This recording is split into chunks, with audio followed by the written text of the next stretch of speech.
Okay, so Matt, what lays at the bottom of the ocean and is always shaking?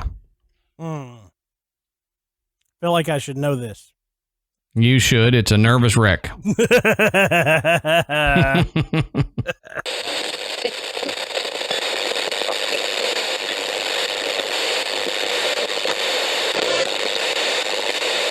Good.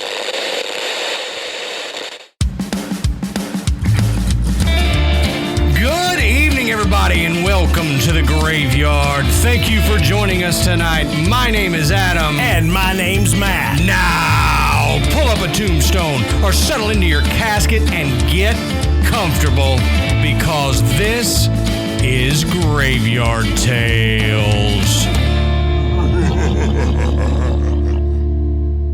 All right, everybody. Matt, how are you doing tonight, brother? Man, I'm good. Good deal. So before we get into it, got less housekeeping than we had last week. I know that was a lot, but it was the first show of 2020. So, you know, we got to give you a little bit of housekeeping there.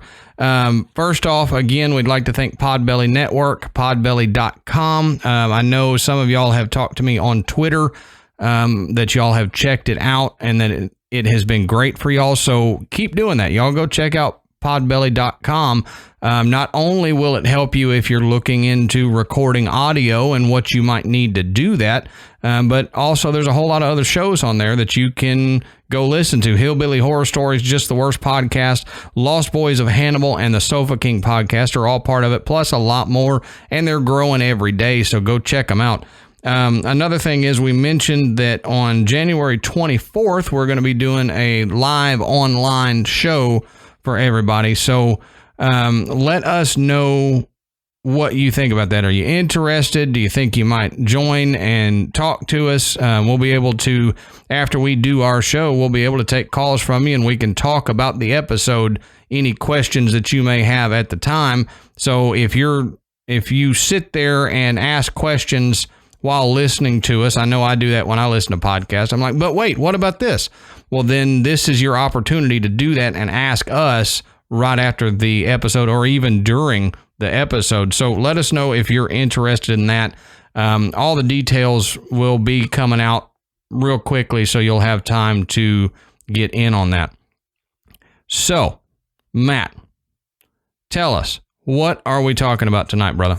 Okay, so tonight we are going to be looking into some theories on the disappearance of Amelia Earhart. And we have some very special guests. We had the opportunity to interview Chris Williamson and Jen Taylor from Chasing Earhart. Great people. And Vanished, Amelia Earhart, both fantastic shows.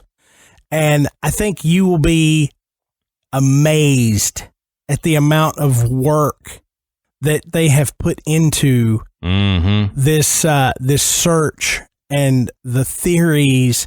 It is just, it's impressive. I mean, that's all I can say. And they were so gracious to come onto the show and talk to us a little bit about this. And we think you're really going to enjoy hearing from these guys. Yep, definitely will. Matt and I really enjoyed talking to them. So let's get into that interview. All right, everybody. So we are here with two awesome people, great friends of ours, Chris Williamson and Jennifer Taylor from Chasing Earhart and Vanished podcast. Y'all may know them. If y'all don't, then you need to know them. So we're going to be talking about Amelia Earhart and some other interesting things that they may be digging into now. So, guys, if y'all want to take it away, tell us a little bit about yourselves and what you do and your podcast and all that. All right. Well, ladies first. I'll let Jen go. Okay. Well, I am a criminal defense attorney. I primarily work in Central Texas, and I also co-host, as Adam said, I co-host Vanished, and I have another podcast other than Vanished called In Defense of Liberty. So that's what I've got going on. Yeah, and as for me, I've been doing the whole Earhart thing this is my 15th year now, and studying the Earhart case, and started chasing Earhart about 3.5-ish years ago, officially with the Chasing Earhart podcast, and we actually started Vanished, season 1 of Vanished, 1 year ago tonight. So the night that we're recording this, which is January the 5th, which has its significance. It's the day that Earhart was declared dead in absentia. That's why we kicked off the podcast on that day, and we've been doing Vanished ever since. So this is a big day for everybody then. It is. It is. So, and you've turned this into, it seems like with 15 years into researching and studying it, it's become basically its own full-time job. Yeah, definitely. The Earhart case is its own full-time thing. It's when you get into it and when you start looking at the case under a microscope a little bit more and you start seeing how robust the case is, I think Jen can tell you this better than anybody at this point, but it's a really, really deep case, and it has so many branches that go so many different ways, and it's I kind of liken it to like a choose your own adventure book. It really is one of those type deals. Yeah. And you can go anywhere you want to go, and there's multiple theories on what happened to her and Fred Noonan, and there's sub theories underneath main theories, and it just gets really crazy. So yeah, it's definitely, if you get into this, it's definitely a full-time job. It's definitely a secondary thing you do. And I've been interested in Amelia Earhart since I heard about her as a kid. But listening to y'all's show, there was a lot of stuff that I had no idea about, and I'm sure a lot of other people are the same way. And I know we don't have time in our Graveyard Tales episode to get into everything, but why don't you give us kind of a general synopsis of what happened and what y'all have dug up and uncovered that most people might not know? Well, I mean, what happened really just depends on what you believe. That's sort of what we know for certain is that on July the 2nd, 1937, Amelia Earhart and Fred Noonan were somewhere over the Pacific, somewhere near Howland Island, which is a little, maybe. which is a little speck. It's almost like a speck of rice in the middle of the ocean. And they were inbound to Howland Island. There is a ship known as the Itasca that was stationed off Howland Island that was supposed to be guiding them in. And this point in the trip, they were 3/4 of the way into the trip. It was a world flight that they were going around the world in. They were going around the world equatorially, so no one had ever done it like that to that point. And essentially what happens is Amelia Earhart and Fred Noonan are trying to find the Itasca. They're trying to find Howland Island, which is a very tiny piece of land. And there's miscommunication. They're not able to find Howland Island. They're not able to find the Itasca. The Itasca can't communicate with them. There's never really any two-way communication established.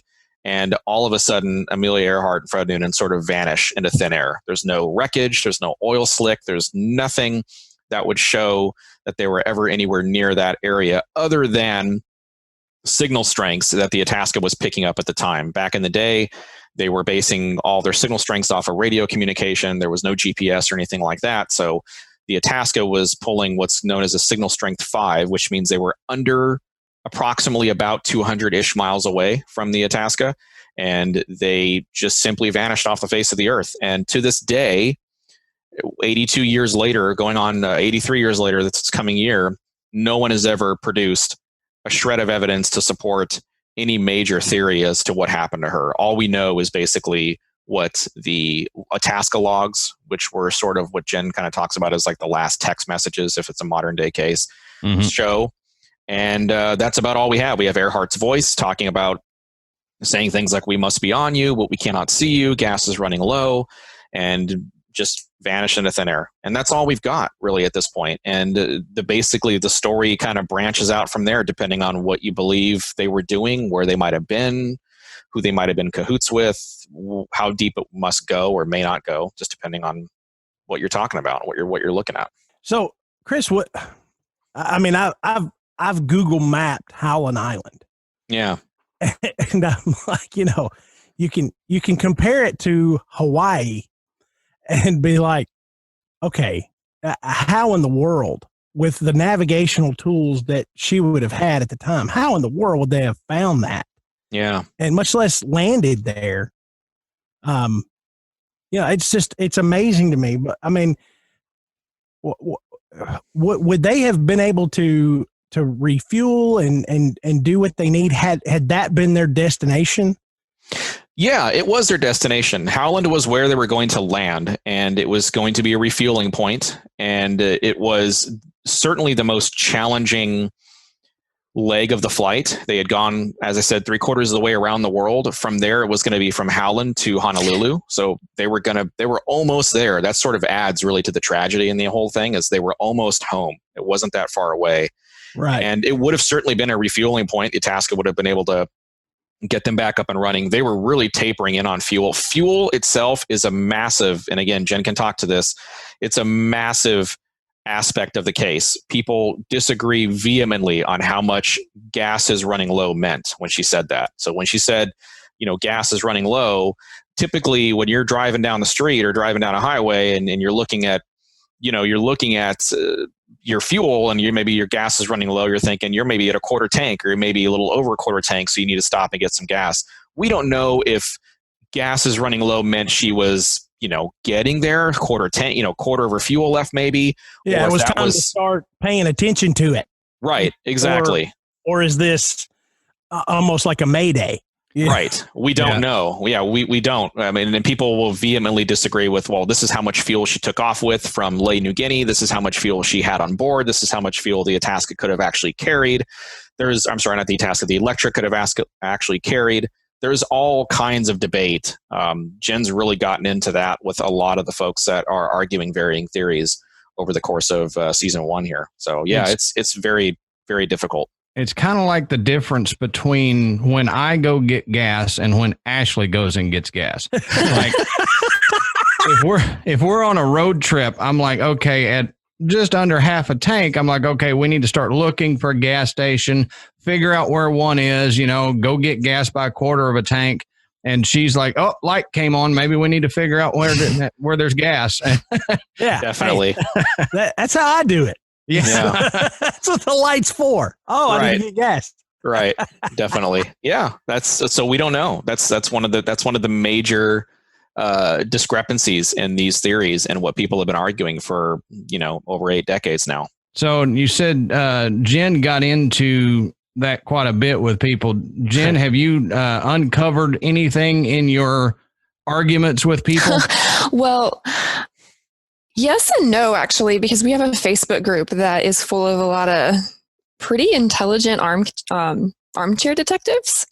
And some of them in particular have been really helpful for some of our research. And I know that Chris said that there's a lot of disagreement. There's a lot of disagreement, like every single aspect of even just the fuel question as a subset of the mystery as a whole. There's a lot of different points of contention and different ways that you can look at the problem. And one of the big questions that I really kind of gravitated towards from the very beginning of my involvement was how much fuel did she take off with? Because for me, the way I like to approach a problem is, well, what do we know happened? Like, what were all of the starting parameters, right? So I want to know how much fuel she took off with. Well, the official documentation always said, what was it, 1150? So like or 1100 gallons of fuel. Well, then something came out and another theory came out that said, well, actually, she left with 950 gallons of fuel. And whenever you take that into consideration and you take into consideration the wind speeds and the direction of the wind and all of that, she would never have made it to Howland Island. And she would have known that. And she would have turned around and come back. And that's where we should be looking. So I said, okay, well, that makes a huge difference, right? Did she have 950 gallons of fuel when she left, or did she have 1,150 gallons of fuel? And we were able to find like a really obscure obscure newspaper clipping from the 1930s, from around 6 days after her disappearance, where some random person had told a reporter that she left with 950 gallons of fuel. And like, that's apparently the origin of that rumor. And then we started digging into it a little bit further, and there are different, like a gallon of fuel in US gallons is not the same as a gallon of fuel in whatever it was that they're using in New Guinea. And so I think at the end of the day, uncovering that and then trying to like do the conversions on, well, I found out that 915 gallons of fuel in, what was it, imperial gallons, if you convert that over to US gallons, you get 1150, pretty close to 1150 US gallons. And so my theory was somebody told a reporter 915 gallons, not specifying what type. It was misheard and printed as 950.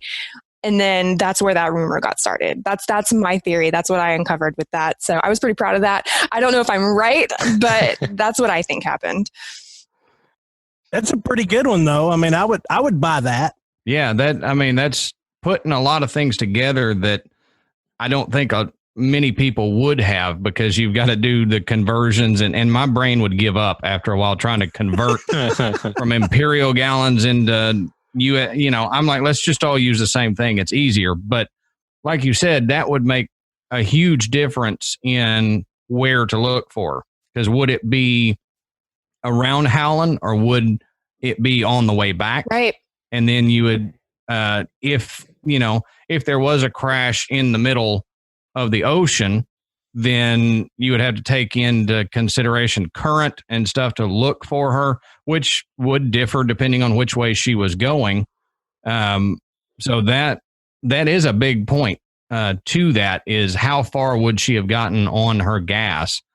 And I'm just impressed with the work that you put into the gas, because most people would have just, it's gas, we'll call it 1150, Yeah, but that's one of the things that with this case in particular, I mean, everything is really super overanalyzed, almost to a fault, because there's just nothing there. We have nothing, and it's one of those cases. And people will argue this point with me sometimes, but I'm sort of the same mind of some of the folks out there that think that we're not really much farther along 82 years later in this investigation than we were on July 3rd, 1937, the day after they disappeared. Like, we don't have anything. No one's been able to produce anything concrete. So you look at crash and sink, which is sort of the foundational aspect. It's where we started our investigation and the trial by jury and kind of, what we do. Crash and sink it's got some solid evidence, I think, until somebody produces something that's really like earth shattering, that can overthrow that.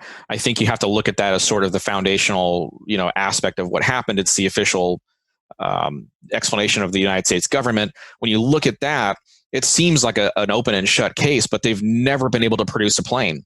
And this is a place, or this is an aspect of the investigation that, if you look at some of the research, everybody who's anybody has gone out into the ocean and they've tried to search for the plane. Most recently, Dr. Robert Ballard, who went out, and there was a documentary. They made a big deal out of the documentary regarding, searching off of Nicomaroro Island, which is a whole nother theory. But they've searched off of Howland and off of Baker. Nobody's been able to produce anything. Millions, tens of millions of dollars have gone into this search at this point. And no one's been able to produce even an anomaly at the bottom of the ocean with the ROVs and AUVs and as far down as they can search. You're talking about something that's 39 and a half feet long, 18,000 feet down, right, in an area that's roughly the size of Texas. Yeah. So good luck. It's really, I mean, we've talked to a lot of just brilliant folks and people that are just the greatest at what they do. Tom Detweiler is one that comes to, he's the operations manager on Titanic. He was the one that actually found the Titanic after the fourth trip they went down there. And you're looking at something that's 800 and what's the Titanic? 884 feet long approximately. And they knew where it went down. And it still took them 4 trips out there to find it. And you're looking at something that we just have no clue. If this thing hit the ocean and it sank right down, or did it hit and because of the fuel tanks inside the Electra, it actually floated if it floated for half a day, it could be God knows where. Oh, yeah. Anywhere in that area. Or if it broke up. Yeah. Right. Yeah. It makes that search area just huge. Massive. I mean, so much larger than what the average person would believe. Right. I mean, even now, with black boxes and everything, you're like, okay, we've got an area and we know right about where it is, but it's still going to take a minute for us to get down there and actually find it.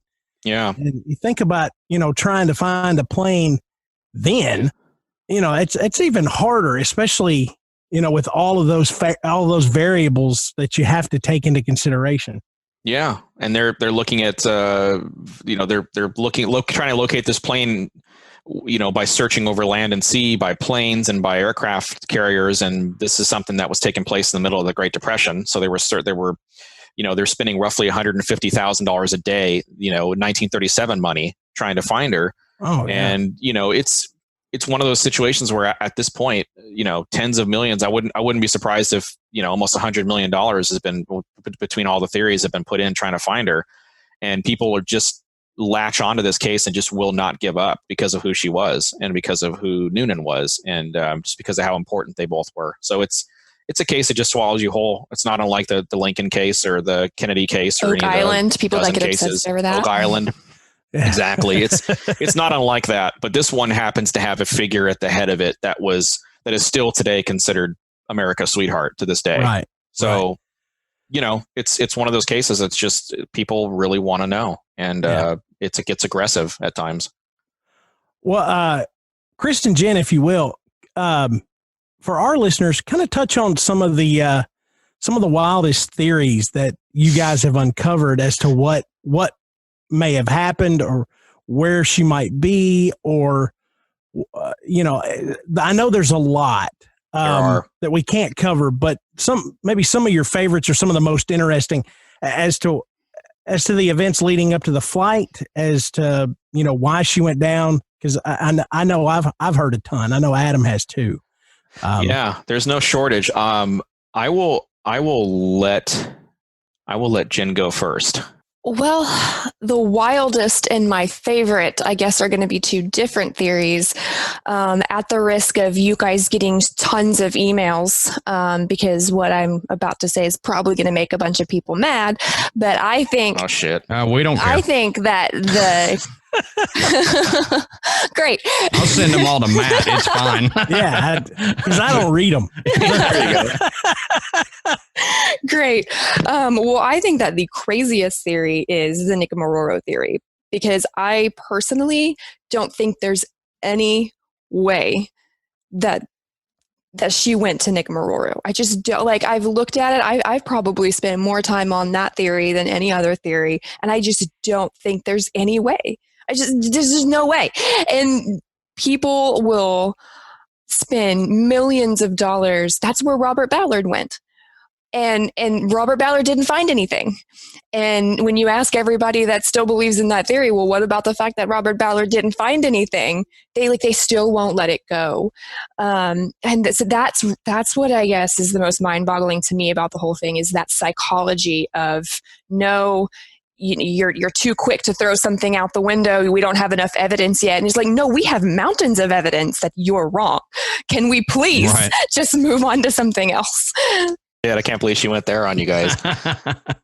Well, I mean, she's right on it. If you have mountains of evidence that says there's obviously nothing there, why keep wasting money on it? I mean, it's like any other theory. Why would you keep wasting time? But I mean, I guess everybody's got their heart set on one idea or another. Everybody's got a white whale in situations like this. The thing that they just can't let go, whether it's their own theory or they've pieced together a theory based on other people's. And I mean, Adam and I have seen it in other things, where they, it's like a dog with a bone. They're just not going to let it go. even though the evidence is just hitting them in the face, going, "You're looking in the wrong place. You're looking in the wrong place." So we've seen, some of the top researchers just, it's like, what's the definition of insanity? Mm-hmm. Yeah. Boy, that's not the truth. Yeah.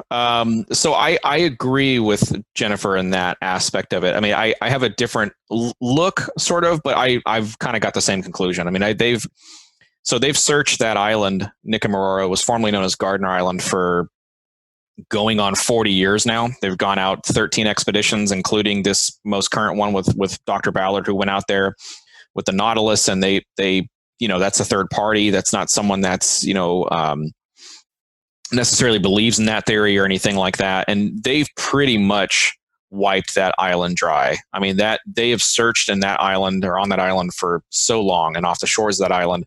I really feel like at this point, if something was there, they probably would have found it after 40 years, 13 expeditions, millions of dollars, all this incredible press they've had focused on that one spot. I just think it's time now. There's all these other incredible theories and all these other folks that are doing this work in these different areas. They should, start sort of shining the spotlight on those other areas and allowing those people to sort of go through their theory and exhaust that, that avenue and that branch of the tree, instead of kind of going back to the same well and just beating that same drum. Yeah, there's something valuable to ruling something out. Right. So that doesn't be me saying this is not me saying that I think it's always been a waste of time, because there have been a lot of resources invested into this. And maybe that's part of the psychology behind it, is that you've convinced yourself in order to justify spending all of this money. Mm-hmm. But the way I look at it, that's valuable. I mean, that's how criminal investigations work. We rule things out and try to narrow down all of the possibilities. But I just feel like we've reached that point now. It's been ruled out. Yeah. Yeah. Look, nobody wants to admit that they're wrong, or that they had it wrong.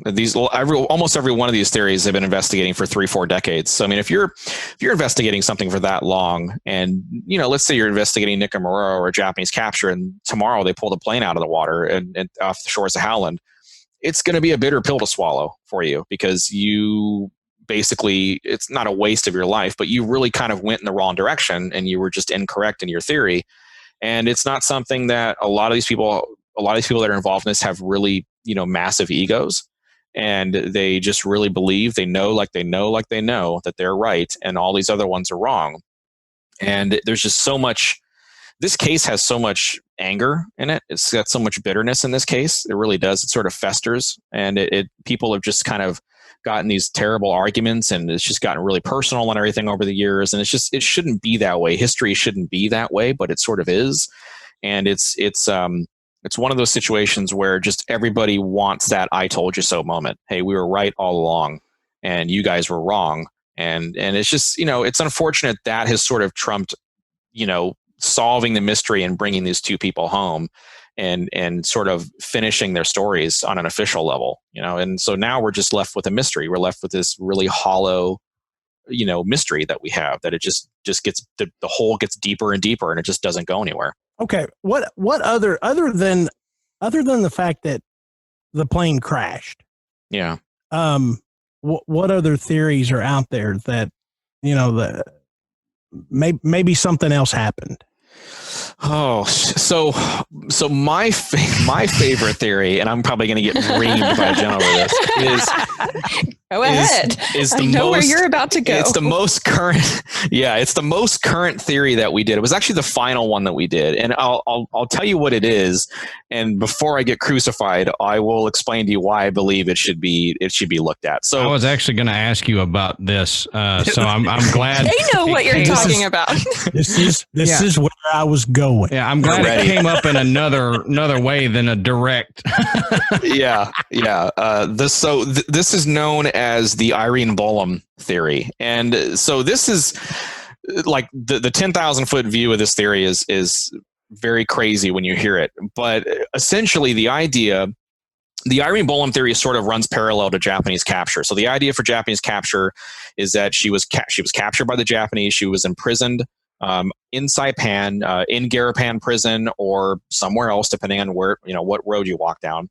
And ultimately, she was either executed there and kicked into a hole, into a shallow grave, or she died of dysentery. Okay, so it's, again, choose your own adventure. So she dies on that island. The Irene Bolam theory suggests that she did not, in fact, die on that island. In fact, she was successfully repatriated back to the United States approximately 5 to 7 years after she was captured. And because she was declared dead in absentia, she could not go back to her normal life. She was, for all intents and purposes, dead. George Putnam, her husband, had remarried.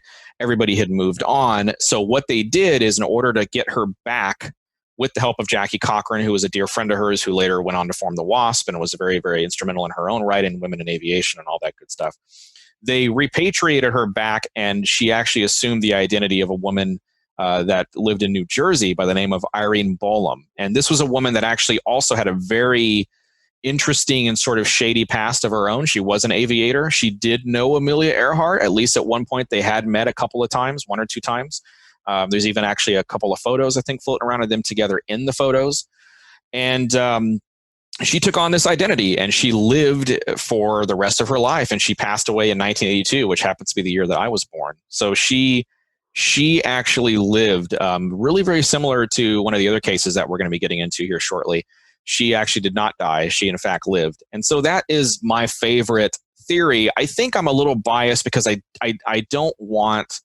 I'm one of those people that just, I wanted a happier ending, if that makes sense. I didn't want her to die in some shallow grave or get eaten by crabs on an island or crash and drown in the middle of the ocean. This is a way to say, hey, she made it back. She lived out the rest of her life. I mean, for all intents and purposes, she was dead. I mean, Amelia Earhart, the person, was dead, and, enter Irene Bolam. That's what we called it, the title of the show of that particular episode. And so that's my favorite theory, but I've been sort of standing alone on that theory for a long time, and I've been taking a lot of heat for that, because I feel like that's a theory that people think is so crazy that it doesn't deserve to be investigated. And my point of view is, I think that there are so many other theories that have been really just beat to hell on the investigation aspect of it, that we need to start looking at some other stuff. And this is a pretty easy one, I think, via DNA and some digging that you can actually wipe off the table and eliminate. If in fact she wasn't her,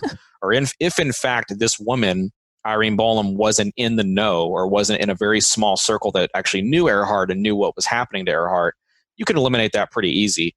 And so that's kind of what we've been working on with, the fifth and final theory episode. So it's a crazy one. But I feel like it's not very much more crazy than Japanese capture. It's A, she lives, and B, she dies. That's really kind of how I look at it. And right. I certainly don't think that with the people that were involved in it, you had FDR, who was one of the most powerful presidents of all time, still to this day. You have FDR involved in it. He was close friends with her. Eleanor Roosevelt was close friends with Earhart. Jackie Cochran was very close, dear friends with Earhart. The people involved, when you start looking at that, you start thinking, well, if anybody could have pulled it off, if anybody could have negotiated it and made it happen, if it was accurate, it probably would have been that set of people. Yeah. So, that's kind of where I stand with it. Jen's going to have her thoughts, I'm sure. But, yeah. Well, before Jen gets into that, let me throw something crazier out at you. All right. Here we go. I put this together while you were talking. Okay. All right. Let's go with the Irene Bolam theory. And then when she passed away was the same year that you were born, and we'll tie this to a Graveyard Tales episode. Are you Amelia reincarnate? Is that why you're so involved in the story? The answer is an obvious yes. My mind is blown. Well, I mean, that's how we tie Amelia to the graveyard here, is reincarnation, and Chris is Amelia reincarnate. Well, you never know. You never I'm with know. it. There's a reason you're so invested in this case, and maybe it's to get your true story out from your past life. See, I'm not crazy, Jen. I am her. That's what it is. So we're here with Jen. He didn't say you're not crazy. He said you're Amelia Earhart reincarnated. Those are two different statements. Yeah. Yes, that's true. Could be both. Yes. But we're here with Jen and Irene. Right. And here's my thing on that. If you were going to be able to do that and pull it off, that would be the time frame that you could do it, because you're coming into a time where that's going to become exponentially more difficult. Right. To bring somebody back and give them a brand new identity. You're right. With the friends that she had, they would be the ones that could make that happen. It would be much more difficult to do that now. Oh yeah, definitely. But if it were me, I would never be able to pull it off, because I'd be sitting in a bar going, I'm going to tell this guy. I'm going to tell him who I am. Right. You know, oh, they'll never believe he was drunk. They won't believe me. I'm drunk, but I got to tell somebody, you know? Yeah. No, you're right. Cover. You're right. You're absolutely right. And that's a lot of people. And interestingly, that's one of the points I think against this theory, because if you're trying to lay low, you aren't going to be living a very public life, which Irene Bolam famously did. She was a very public person. And that's how the whole conspiracy got started, is somebody met her at an event for pilots, and she was hanging out with all of Amelia Earhart's old associates, and the guy thought that they looked similar, and thus the theory was born. And a very common response to that is, if she was trying to distance herself from that old life, why is she at an event for pilots with Amelia Earhart's old associates? Because she was her. That's why. See?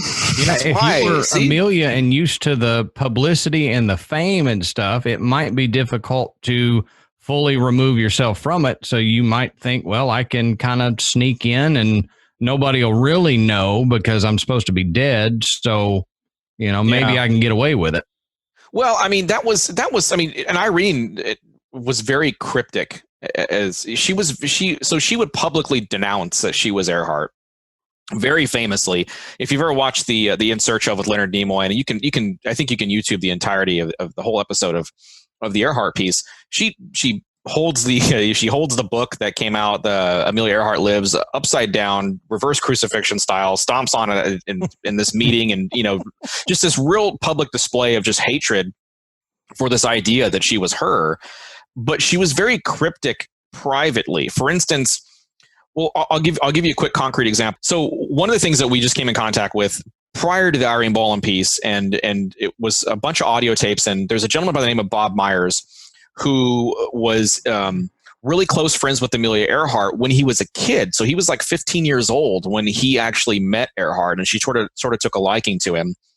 And he was so close to her that he actually helped Paul Mantz, who was her technical advisor, load all the batteries and the equipment and everything onto the Electra before the world flight. Okay, so he would have been sort of in the know if anything was going on. Like, he would have heard something, he would have overheard things. Earhart and him talked about a lot of private stuff.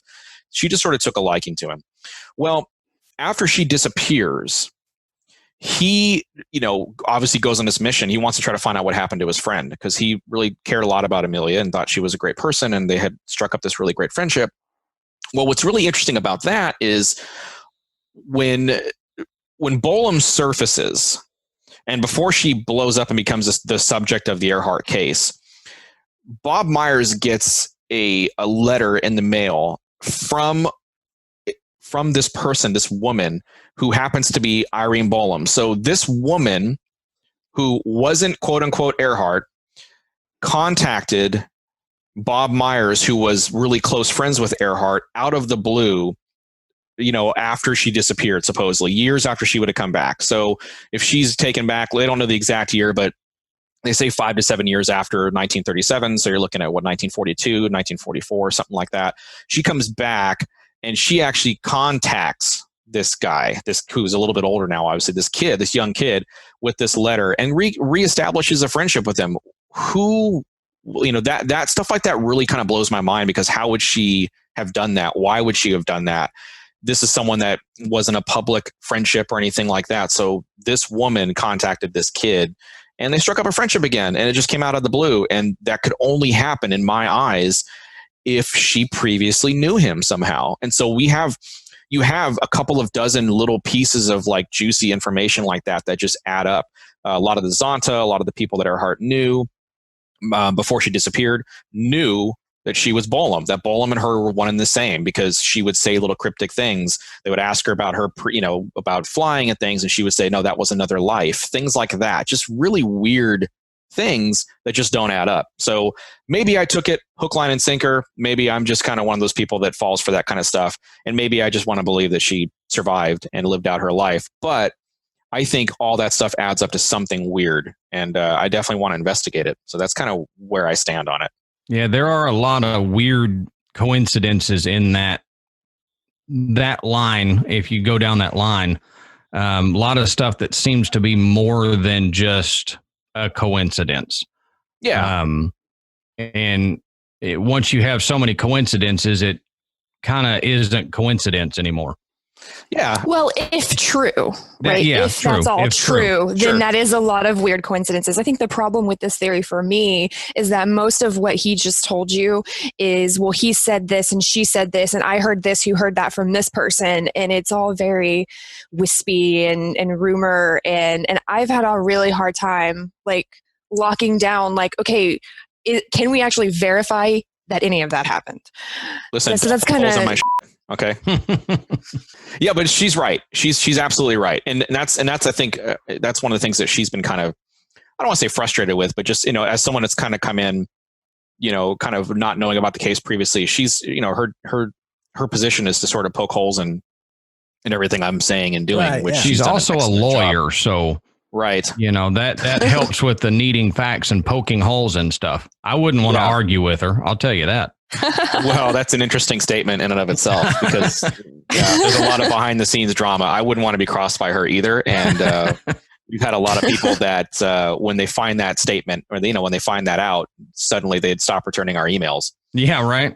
Which is interesting, because they, people don't want to look bad, and I get it. I understand that, but yeah, that's kind of where we're at with this whole thing. So you were talking about Japanese capture and stuff, and I don't think we touched on.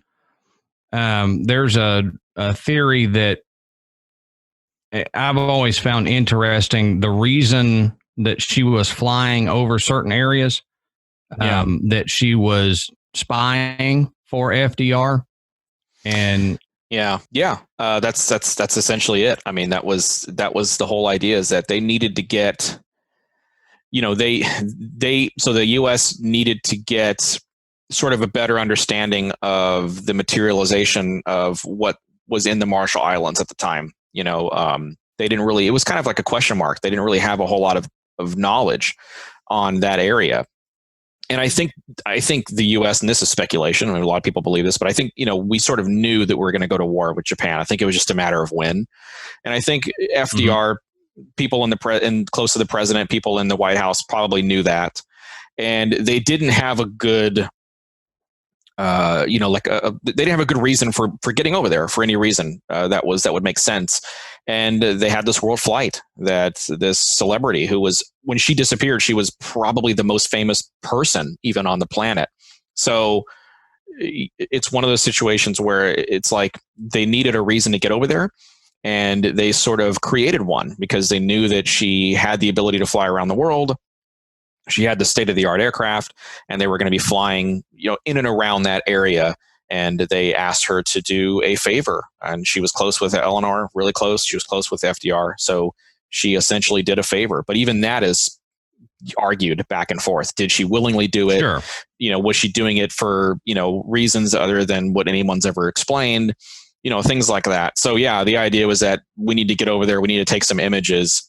And no one will ever challenge you because you're the world famous Amelia Earhart. You're on your world flight, and you can do what we as the U.S. government. So the idea was, at this moment in time. Well, if you're going anyway, just do this.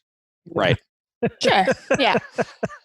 Just hang a left and snap a few photos. Fly over some super dangerous territory and snap a few illegal pictures. Right. Yeah, I mean, you're already going to be there. So, yeah. Yeah.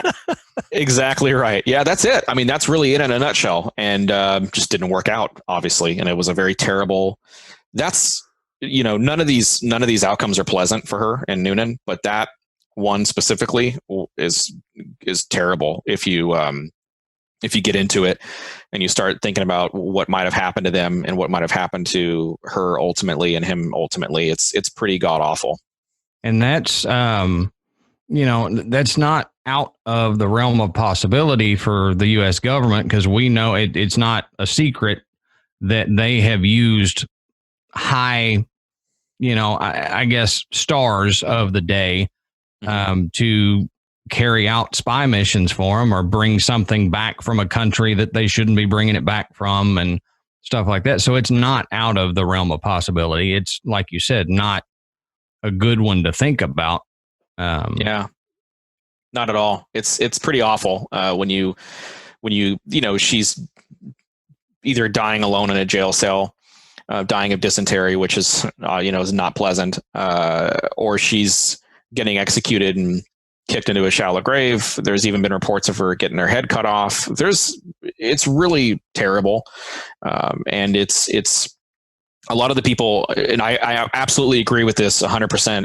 If that is determined to be what happened, I really believe a lot of the people that are working the Japanese capture theory believe that her and Noonan should be recognized as the first casualties of World War II, because if they were in fact spying for the U.S. or even doing a favor, doing something very minor or whatever the case is, and they died for their country and they didn't give up whatever they were being asked to give up, they should absolutely be commended and absolutely be recognized as not only prisoners of war, but casualties of World War II, and they should be recognized as heroes further than what they've already been recognized as. Yeah. Oh, no doubt. Yeah. No doubt. Yeah. And on that, just briefly, Chris, talk a little bit about the idea that there was actually a rescue mission. Yeah. That took place where I would believe a lot of people think, well, there's even more evidence that, the U.S. government tried to go get her. Yeah. So that's an interesting one. And I'm not as deep in the knowledge on that one. I did talk to Guy Knopfsinger, who is the guy when it comes to that. And he's actually working with a team of people that are actually investigating that right now. So there's another plane. If you Google it, it's called the Lost Clipper. And it's a plane that has also vanished into thin air. There's no wreckage. There's no anything of that plane either. But what they've determined, and they've actually worked with the guys at Narcos, and we'll get into that in just a few seconds. But like what that team has determined was that the Lost Clipper, when it disappeared, was not on any standard ops operation type deal. It was actually on a secret rescue mission to rescue and retrieve Amelia Earhart. So the idea was that, and this kind of ties in with the Bolam thing, although it's a different branch, that she was going to be successfully repatriated back to the U.S. She was actually the subject of a negotiation between the United States and Japan, and that the United States sent this crew over on this aircraft, the Lost Clipper, and they actually had $3 million on board, and that was what they were actually going to pay. It was a ransom they were essentially paying for Amelia Earhart's life, and that plane disappeared, just vanished into thin air, just like Earhart's Electra. So that is that's the most current, actually the final theory that we kind of touched on with Chasing Earhart in its final theory run was this incredible story that's right out of a movie with these guys that went to go get Amelia, and they weren't successful, and they disappeared as well. They sort of suffered the same fate, just in a different aspect, I guess. But yeah, that's a crazy theory. And if that's proven to be true, that is something that is better than any movie you could write. And what I loved about that is they actually talked to the guys from Narcos, who, of course, if you've seen the Netflix show, you know who they are. They actually utilized those two guys to question all of the people that were involved, potentially like the children of the people that were involved, and the people that were in the know. They looked over all the paperwork. They questioned all the people that were talking about it, the families of the people that disappeared. And those guys actually determined that the people that they spoke with were not lying, that they were being very truthful. These are guys that can obviously tell when someone's lying. That's what they do for a living. That's all they do. And so those children, they believe that their parents were involved in this mission for AE. Yes. And that's what they assumed that it was. When they interviewed one of the children of one of the crew members of the Lost Clipper, he had mentioned that his father had said at one point, if I die or if I go missing or something happens to me, I want you to tell the world that I was looking for Amelia Earhart. That's what we were doing. That's what this mission was all about. So there's things that sort of, just make really interesting, again, coincidences possibly, or it could just be a really great story, or it could be one of those situations where, hey, these people were telling the truth and they were actually going for Earhart. And it just didn't work out. And we still don't know what happened to the Lost Clipper. So those guys are basically utilizing the Clipper to get to Earhart. So they feel if they can find the Clipper, if they can find out what happened to that crew and what happened with that mission, then they will then unlock, the mystery of Earhart. So it's almost like a smaller fish to catch a bigger fish kind of aspect. But they look at it as the Clipper is, of course, just as important. And I agree. It's so fascinating to me because you see this so much. People that have really burdensome secrets that they just can't keep. And you see this so often, you see this in UFO stories and pretty much any kind of spooky, any kind of topic.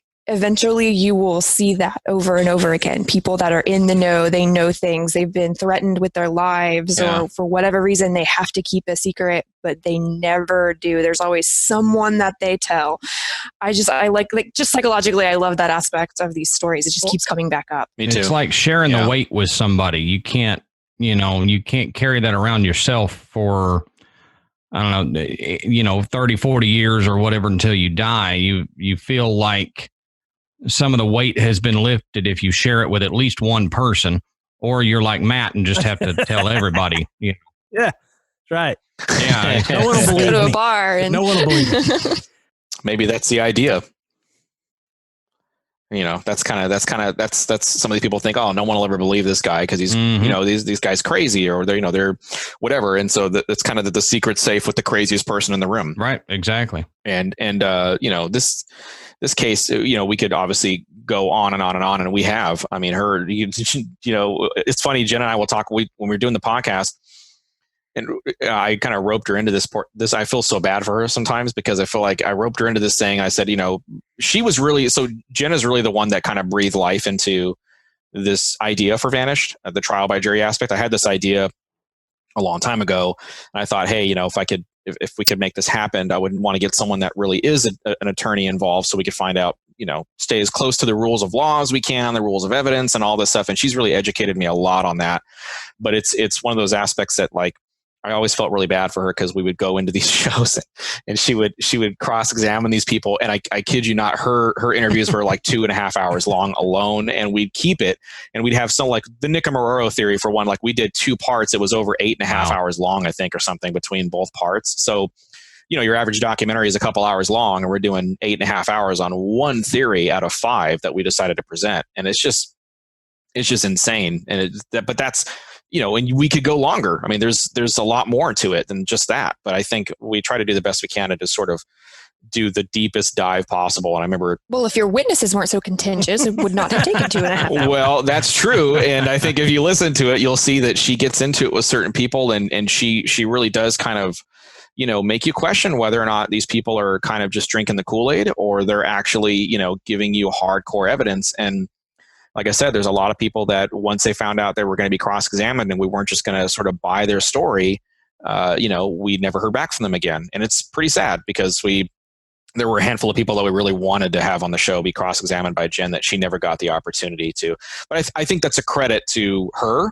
And I think that's a credit to the process that we've put forward. Sure. Is, it's hey, it's if you feel like you're telling the truth, and I'm not saying all these people are outright lying, but if you feel like your theory holds water and it holds up to severe questioning, you should have no problem coming on the show and being questioned. But if you feel like you don't, because these people are not just saying I have a theory and this is the evidence that backs it up. They'll get on the phone with us or in emails with us, and they will say, not only am I right, but it's a complete waste of time to even talk to these other people. They'll just be completely degrading and mean. And it's this is the answer. And if you don't believe me, then you're one of those crazy science deniers because I've proved it. But then it's okay, great. Come on the show, answer the hard questions, prove it to us. And Mm-hmm. Poof, vanished. Yeah, just like the show. Yeah, no, it's exactly right. It's exactly right. We've had some interesting behind the scenes conversations with our guests, and to make it fair, we've had a lot of guests that are very transparent and come on the show and just like, hey, this is kind of what I believe. This is why we feel this way. Here's all the evidence we feel, supports our theory. And, Jen's been able to sort of stymie a few people on the show, which is pretty exciting because we do it, if we try to make it sound like you're actually in a courtroom and it's actually like a legit trial. So it really feels like, oh man, she stopped them in their tracks, something like that. So but there are a lot of people that have opened themselves up to the process. And I think those are the types of people and those are the types of theories that I think will test the best, even if they test negatively. That's sort of how the process works. You test your theory. If you're wrong, you're wrong. If you're right, you're right. And I think that's what is so cool to me about what y'all do is because if you look at just a documentary, like y'all were saying, you get basically one side, or you may get two sides of it, but there's nobody questioning the information that's being given. It's just, here's what it is, here's the theory, and here's another theory, and then they just kind of spout it out for an hour or so, and you listen to it, and then you're done.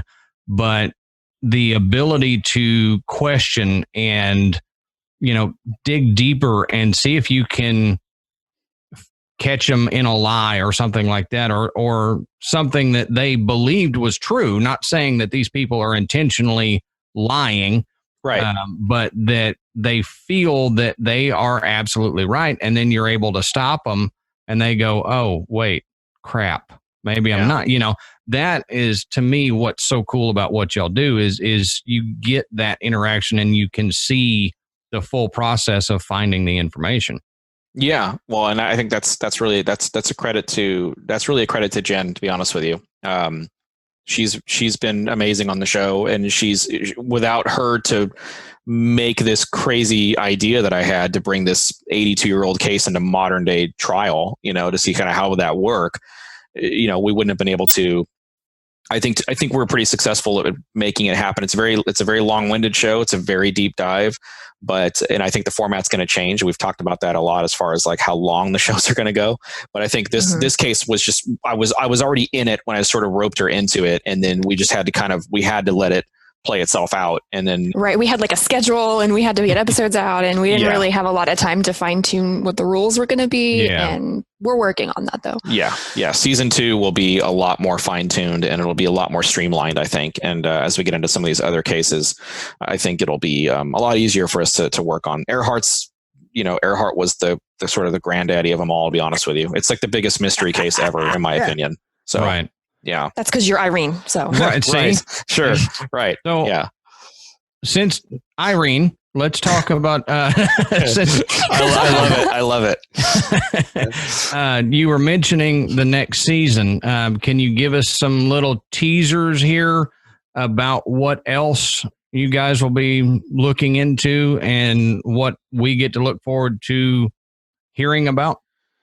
Yeah, sure. So we're tossing around a few different ideas. We do have season 2 locked down, and it's funny that by the time this comes out tonight, we're putting out the last 2 pieces of Vanished Amelia Earhart, which is, again, it was never meant to go on beyond one season, but now season 1 is going to be kind of finalizing tonight. So yeah, so we recorded a teaser that it's like, so the way I treat the show, like I really love adding theatricality into the show. So we recorded a teaser that's kind of like an after credit sequence, like a lot of the common movies you see now. So after the music fades, we have this thing, and we sort of announced that I recently found a file that, I recently found out actually that John Wilkes Booth is the subject of an FBI file currently.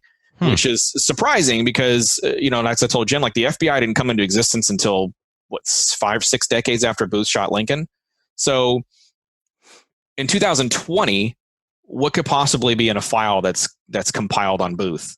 So right. I started kind of researching Booth, and I talked to a gentleman by the name of Nate, his name is Nate Orlarek, and he's been sort of researching since he was like 15 years old. The idea that John Wilkes Booth did not die that night in 1865, 12 days after he shot Lincoln in that tobacco farm, he actually staged his own death and actually vanished into thin air and left, basically led 40 more years of his life out and passed away eventually, 40 years later. So we've officially announced, and by the time this drops, it'll be out there via the teaser, is that season 2 will be about John Wilkes Booth and the assassination of Abraham Lincoln and everything that happened after he fired the bullet, and the 12 days going forward from there, and then everything that's happened since then. And so we're going to basically put the John Wilkes Booth investigation, the idea that he vanished, we're going to put that on trial. And we're going to talk about John Wilkes Booth. That's great. Going back to 1865, which is it's a case I've always loved. And so that is season 2. That is cemented. And I'll let Jen talk about the rest, but I think we've been talking about a lot of different ideas and possibilities that fascinate us. We're really excited about it. And I think because I am so close, I'm going to take a personal trip to Granbury to try to see what I can dig up in person. And I'm really excited about that. Yeah. Yeah. So that's season 2. And we're tossing around ideas. We both love, Jen's a big advocate for certain cases. I am as well. So we sort of go back and forth on, we've talked about, most recently we talked about Jack the Ripper, which I'm very ignorant about. I thought, I am obsessed with Jack the Ripper. Yeah. I thought Jack the Ripper was open and shut. No. But no. It's not, but it just shows your ignorance on a case that you don't know about. So, and Matt and I have actually discussed, possibly a Graveyard Tales episode on Jack the Ripper, because I recently found some articles and stuff that go into more of the theories, and it kind of blew my mind. And I was like, well, I think we need to look into this more. Obviously, it won't be quite as detailed as what you guys do, because Matt and I are just a couple of idiots in front of a microphone. Right. But and we love rabbit holes. Oh yeah. Oh well, you will love the Jack the Ripper case then. Yeah. I hear it's a crazy one, and I remember telling Jen, because we did the Halloween, which Adam, you helped out with, which was awesome, the Sleepy Hollow Halloween, and we did that, and I up till just a couple of days ago, I thought we wouldn't have enough to even encapsulate a 2-episode arc for a Halloween for Jack the Ripper, and Jen corrected me and said no, it's a huge case, so lots of suspects, lots of ideas and options, so we're tossing that around. And that would be fun. Yeah, that's something we might do. Henry Avery is one of my favorites. That's a big one that's not really well known. He was probably like the probably most famous or richest and most wealthiest pirate ever. Oh wow! And what I love about the Henry Avery case is it's sort of it's like the Earhart case in a way, because everybody's looking for not only Earhart and Noonan, but they're looking for the Electra. They're looking for the plane as well. Mm-hmm. Well, Henry Avery had, at the time he disappeared, on him what's equivalent to about $400 million in today's currency of treasure on him. So not only did Henry Avery vanish, but $400 million of treasure vanished as well. So you have this really exciting case that takes you all the way back to the days of pirates. Basically, we can go all the way back to that, which is hundreds and hundreds of years ago, and talk about this incredible, very terrible guy, but an incredible guy, in his own right, I guess. And we can talk about that. So we're tossing that idea around. There's a whole lot of them that there's really, the sky's the limit. There's nowhere you can never run out of ideas, to talk about stuff like this. Yeah. Well, and we've also thrown around the idea of not just limiting it to people.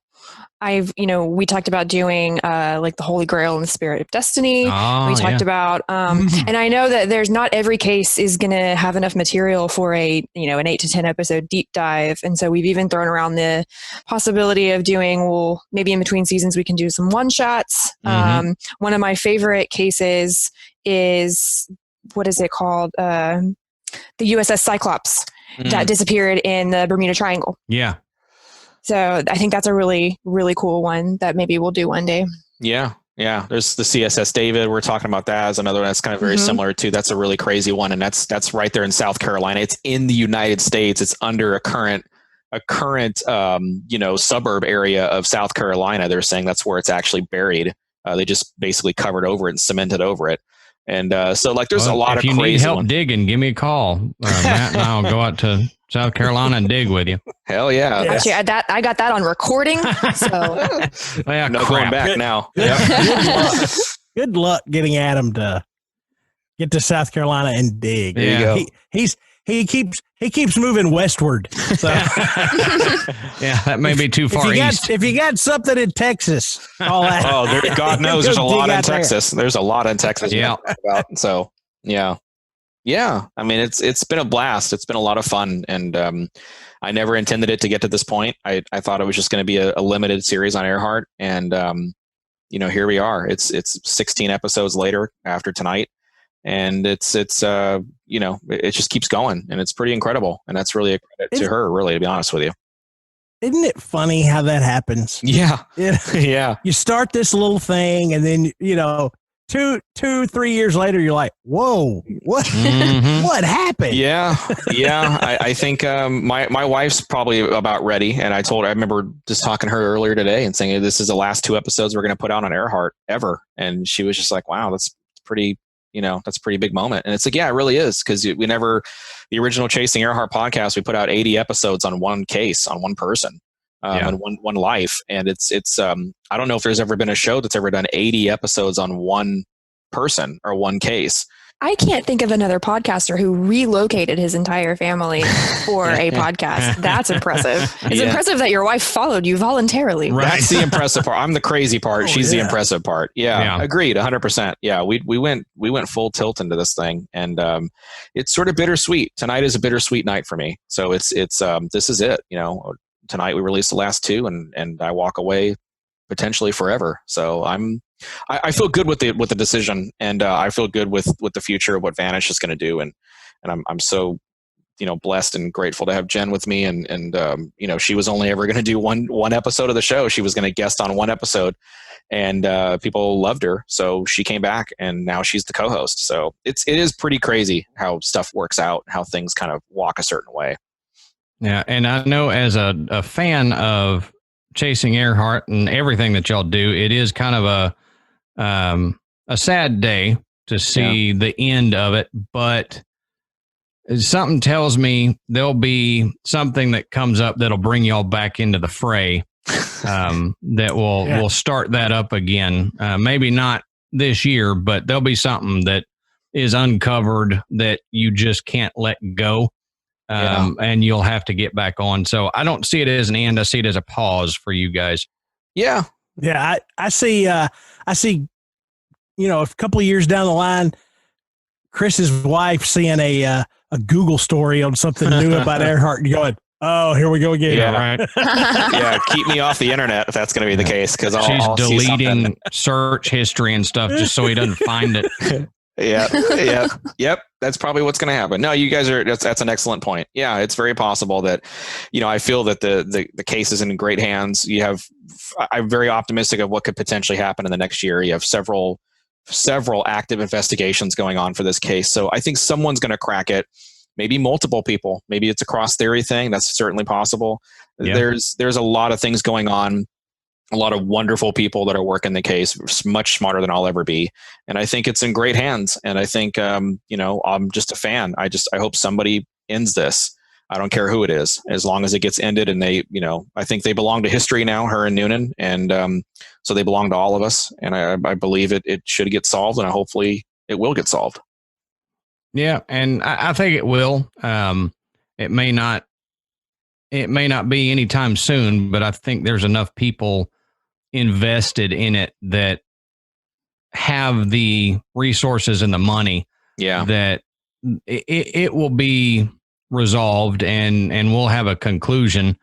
And I'm still sticking to my guns that it was Irene Bolam and you're reincarnate. And if we can prove that, then we're going to do a Graveyard Tales episode on another reincarnation episode and just interview you about your past life regression and stuff like that. So, well, I'm happy to come back and talk about my past life and everything that happened, and it's going to be a lot of fun. Yeah, Chris, you've been holding out on me. Yep, I've known all along. Season 3 is right. Yep. Yeah. Well, guys, we appreciate y'all coming on the show and talking about everything. It's fascinating to Matt and I, and we. When we got to talking to y'all about coming on the show, it was like, yes, we've got to do it. We got to have y'all on. It's been too long coming, I think, getting y'all on the show. Yeah, we're honored. Jen and I were just talking the other day about how much of a fans we are of what you guys have done and with Graveyard and just, it's a phenomenal show and the way you guys approach it. And, you guys have a really great balance and you guys work well together, and it's a partnership that you can kind of really admire. And that's what people like us strive to be, as good as what you guys, as good as you guys are and what you guys do. So it's been an absolute honor, and yeah, I agree. A long time coming, and I'm glad we're able to finally do it. Yeah. Thank you guys so much for having us on. We're so excited. Well, thank you guys. We do appreciate it. So absolutely. Yeah. And we will definitely do it again. So until the next time we do it again, we will see you guys, and Chris and Jen, we'll be talking on Twitter and stuff like that. I know it. Absolutely. Yeah. All right. So thank you so much to Chris Williamson and Jen Taylor, hosts of Chasing Earhart podcast and Vanished Amelia Earhart podcast. Go check those shows out if you haven't already. And don't forget, while you're checking those shows out, to stop by our website. It's graveyardpodcast.com. And on our website, you can listen to the show. You can find links to purchase Graveyard Tales merchandise. And you can become a patron. And thank you so much to everyone who has donated to the show. Yes, check us out on social media, Facebook, Instagram, and the Twitter. And Adam is the chief tweeter around here. You just have to search Graveyard Tales, and that's the way you'll find us. So go and rate and review us on iTunes. It's the easiest way for us to get more people into the graveyard. Thanks again to Chris and Jen. And until next time, we'll save you a seat in the graveyard. See you soon.